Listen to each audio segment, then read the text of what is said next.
Greetings, welcome back to Black Bear News, where we are discussing climate change, abrupt climate change, and things adjacent. And, I didn't really talk about the earthquakes all that much that we had in the last week. I sometimes talk about earthquakes, sometimes don't. I wonder sometimes if they're actually climate change news. Perhaps they're climate change driven. Some people like to think so because of warmer atmosphere or warmer Earth in general. Maybe that causes more seismic activity. Who knows? There's also, whether it's urban legend or myth or incorrect assumption, some people like to think that the more smaller earthquakes there are, the less chance there is of a big quake. A lot of people hold that belief. Then a friend sent me an article saying that actually more quakes means more quakes. But who knows? I don't know. It's been a relatively quiet, almost 2 decades in at least Los Angeles, mainly in California. Pretty quiet couple of decades for earthquake activity. Though there have been a few, smaller ones, small-ish ones over the years. The last one we had on, was it Thursday? Friday was a 7.1, which I guess is sizable. I felt it as just a regular old, run-of-the-mill, middle-of-the-road earthquake. I was standing in a store and everybody looked around. They were like, oh, yeah, that's an earthquake. And then everybody just went back to business, and that's kind of how people treat it. Especially if you've been in earthquakes before. If you haven't been in earthquakes before, it's probably very, very scary. I've been in a few large earthquakes, and those are very scary. You kind of know almost immediately that it's, time to get out of the building or duck into a doorway or get under a desk or whatever it is that you need to do. Those ones carry with it a lot of noise. It sounds like a train. A really big earthquake. You'll feel it and you'll hear it. It's a really large rumble. Smaller ones, not so much. Anyways, there's a bit of damage near the epicenter of the last one, but mainly not a lot to speak of in the general area. They have passed, and everybody is just kind of moving on with their lives. In this video, I just kind of wanted to bring you some headlines, a few articles, as per usual. This is from today. Flash flooding hits Washington, D.C., prompting water rescues. Pretty amazing pictures and footage of flooding, some major flooding in D.C. Flash flood emergency was issued for Washington, D.C. and surrounding areas in Maryland and Virginia, where heavy rains flooded numerous roads, making for a messy Monday morning commute. There were reports of up to 4 inches of rain dropping in some areas in as little as an hour. Look at this. It's pretty deep. The District of Columbia Homeland Security. That doesn't sound anything... Homeland Security doesn't sound, anything like out of a Nazi playbook, right? Homeland Security.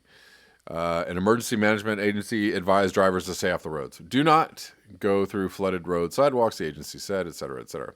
Torrential rains dropped 3.3 inches at Reagan National Airport in Arlington, Virginia between 9 and 10 a.m., shattering the previous record of 2.2 inches set in 1958. Again, more. Oh, look at this. That's crazy. So I'm going to link this below. You guys can look at it. More and more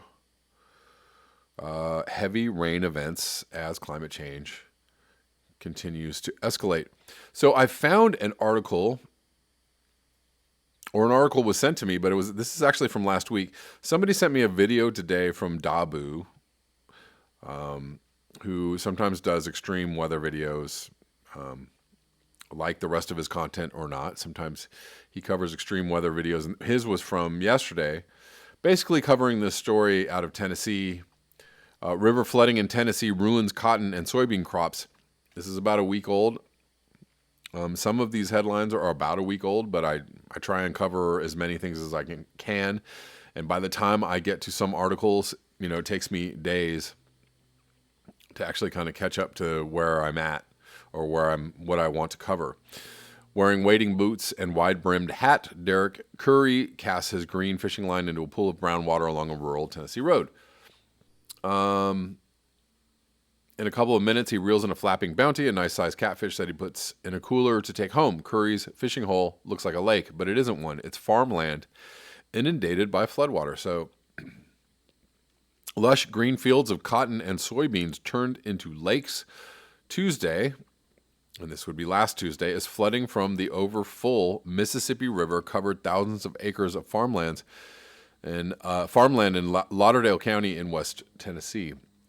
And I just saw, this just reminds me of something I post, I think, from Nick Humphrey about the fact that the Great Lakes water is rising also in the Great Lakes. So the flooding situation may continue to go on and on and on through the summer. Officials say about 175,000 acres of farmland are now underwater in the worst time of year. The Mississippi River was cresting at 35 feet. Flood stage is at 28 feet. It's been devastating. These waters couldn't have come at a more inopportune time. Most of the farmers have all their fields planted. Again, more crop damage. And what this means for the near future, nobody knows. If this continues to happen over the next few years, if this becomes regular weather, then definitely that's going to cause some serious problems over the next few years. In February, flooding along Mississippi, Tennessee, and other rivers in the South caused billions of dollars of damage to homes, businesses, and farmland. In late June, Tennessee Governor Bill Lee announced that U.S. Small Business Administration disaster loans were available to residents and businesses affected by February flooding.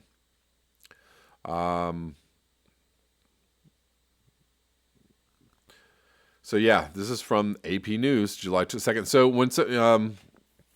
when I got the video link earlier today, I went to go, oftentimes I'll go look up the article, I'll Google it, and I tried to Google this story and I couldn't find anything. So it's very interesting. I, obviously tried multiple different kinds of Google searches and I could not find anything about this flooding. I don't know what that means. So I don't know if that means that Google is not trying to show you articles about the flooding, if they're trying not to cover it. I don't know what that means. Moving on, this is about a week old. Unusual number of malnourished sea lions turning up on Bay Area beaches. From July 3rd, scientists are investigating why so many sick and dying sea lions are turning up on Bay Area beaches. Oh, why? Why, oh, why? 2 sick sea lions were rescued Wednesday at Ocean Beach. I was walking over that way when I saw it, and there's dead birds here too, said beach visitor Abby Williams. It's really sad. It's really sad to have the kids around it. Another sea lion was rescued from Lindamar Beach in Pacifica. Right now, there are 130 sea lions at the Marine Mammal Center in Sausalito. Most of those just coming in skinny. Some of them have sound wounds and things like that as well. Overall, they're a little more quiet. So a little more lethargic than what they normally be too. I don't know why. Strangely worded. Said Dr. Greg Frankfurt, a veterinarian with the Marine Mammal Center. Frankfurt says the adult sea lions may be suffering from domoic acid poisoning found in algae blooms, making the animals sick. Okay. They had seizures, often just have other neurological changes. In April, May, and June of last year, the Marine Mammal Center rescued more than 200 young California sea lions that were malnourished, a higher than average number, says Frankfurt. His group is now in search of answers. Could it be that fish stocks are depleted? Could it be that the entire habitat on the West Coast is in disarray because of warm waters and acidic oceans. Could that be the reason? We're also seeing news stories about a large number of whale deaths, and they also cite the same thing, that they look malnourished or skinny. So clearly, if you put those together, clearly there is a lack of food in the ocean if they are malnourished, domoic acid or not. It seems to be that there is a general lack of food for these animals. Lastly, in this video, I want to cover something that I saw Kevin Hester post on ye old Facebook.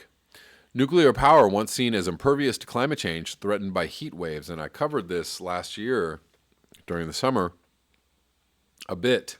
The nuclear power sector is often portrayed as resistant to unpredictable weather associated with climate change. Heat waves, however, are punching holes in that narrative. So I just want to read this. I skimmed this a little bit, and there were some interesting, kind of eye-opening or shocking even things that were said about what's going on with nuclear power plants. Harnessing the enormous power of nuclear fission, plants generate steam which shoots through pipes to spin a turbine that generates massive amounts of electricity. To keep from getting dangerously hot, the plants suck up surrounding water from nearby rivers, lakes, and oceans around which they're built to cool the steam. Now, increasingly more frequent heat waves and hotter average temperatures are making those waters so warm that engineers are concerned that it can't do the job. Analysts say climate change is to blame. A little notice, but publicly available reports to regulators, nuclear plant owners revealed that unusually hot temperatures last year forced them to reduce the plant's electricity output more than 30 times, most often in the summer when demand from nuclear plants is at its highest. In 2012, such incidents occurred at least 60 times. This is going back to 2012. At one plant in Connecticut, a reactor was taken offline for nearly 2 weeks when temperatures in the Long Island Sound surged past 75 degrees. We saw this also in France last year. So a lot of reactors were taken offline because the waters in the rivers that are used to cool the reactors was too hot to do so. The incidents submitted to the Nuclear Regulatory Commission reflect a sharp uptick from even a decade ago when plants appear to have submitted only 9 such reports in 2009. That's quite, that's how many times, a 600% increase, or 900, I don't know. We'll go with 6, or something like that. In 1988, 1989, I know I'm just playing, you know what I mean? I'm just playing fast and loose with numbers here, guys. In 1988, 1989, and 1991, there was just one such report. The dramatic increase mirrors the rise in average U.S. and global temperatures spurred by climate change. I've heard many nuclear proponents say that nuclear power is part of the solution to global warming, says David Lochbaum, a retired nuclear engineer who compiled the reports based on data submitted to the NRC, and former director of the Nuclear Safety Project at the Union for Concerned Scientists. It needs to be reversed. You need to solve global warming for nuclear plants to survive. Good luck with that one. They're not. So, wait, hold on. That equation, did you all just hear that? You need to solve global warming for nuclear plants to survive. So we're, solving global warming doesn't look like it's happening at all. So what's the equation means nuclear plants need to go away. Regulations set strict temperature limits for water around each plant: 75 degrees for Millstone Generating Station in Connecticut, 85 degrees for Braidwood Generating Station outside Chicago, as high as 90 degrees for Turkey Point Generating Station south of Miami. Nuclear plants are now more regularly bumping up against those limits. And even when water temperatures only approach those thresholds, plants can still be forced to dial down their output if the water used to cool their reactors will cause the temperatures in surrounding waterways to rise so much that it will endanger the habitats of fish and plants. Limerick Generating Station outside of Philadelphia, for example, reported turning down its output 79 times between 2008 and 2016. Paul Adams, a spokesman for Exelon, which owns the nuclear plant and more than a dozen others, said in a statement that the company's nuclear plants are more reliable than ever before.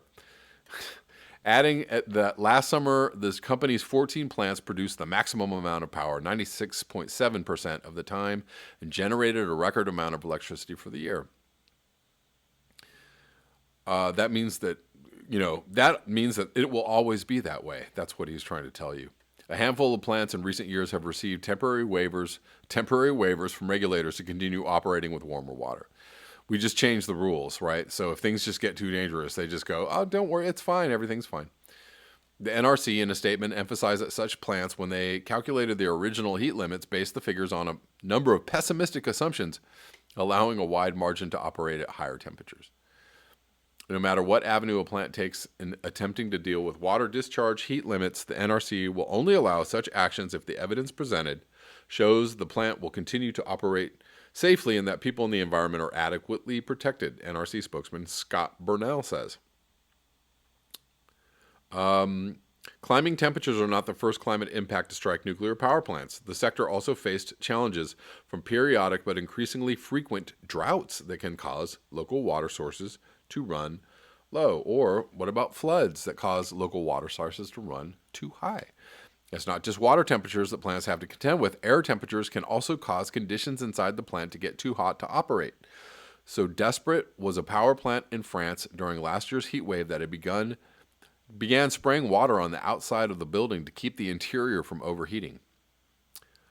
Wow. Plants in the U.S., meanwhile, have regularly slashed their output by anywhere from 3% to 60%. Such dynamics can cause output from nuclear plants to fall by as much as 16% in the coming decades, according to a 2012 analysis. Only 16%, you say. Moreover, climate concerns threaten to pierce nuclear's carefully constructed and increasingly embattled narrative that it's the only reliable source of zero emissions power.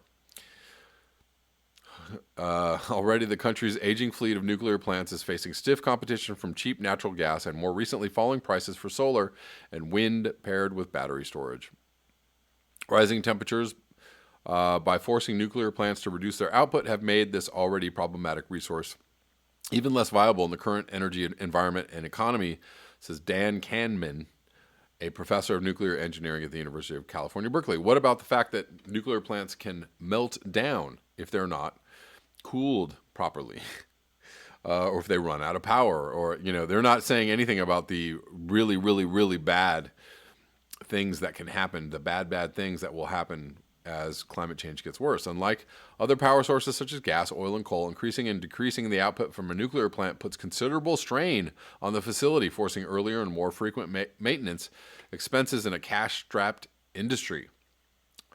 Ooh, never want to hear that about the nuclear power industry, that it's cash-strapped. Ramping plants is terrible for them because nuclear plants don't respond well to the changes in stresses. It's a big deal to ramp up and down, Kahneman says. It's definitely not ideal for the long term. The only way a nuclear plant ever makes money is if they operate for the long term with low maintenance costs. Experts generally agree that the new normal of rising temperatures and even allowing plants to operate at hotter temperatures does not pose an immediate safety risk. Go ahead and believe that if you want to, especially given the conservative margins built into plants' original calculations. Most plants in the U.S. were built between the 1970s and 1990s, meaning that modeling the impacts of hotter temperatures and what plants can safely endure has only improved. However, the concern is not zero. For every 10 degrees that the temperature goes up, the lifetime of the electrical equipment is reduced quite a bit. Some of your safety equipment may then just fry. Okay. What a way to end that article. I'm only laughing to keep from crying because they're not even stating the worst case scenario of this insane experiment that they're doing all around the earth.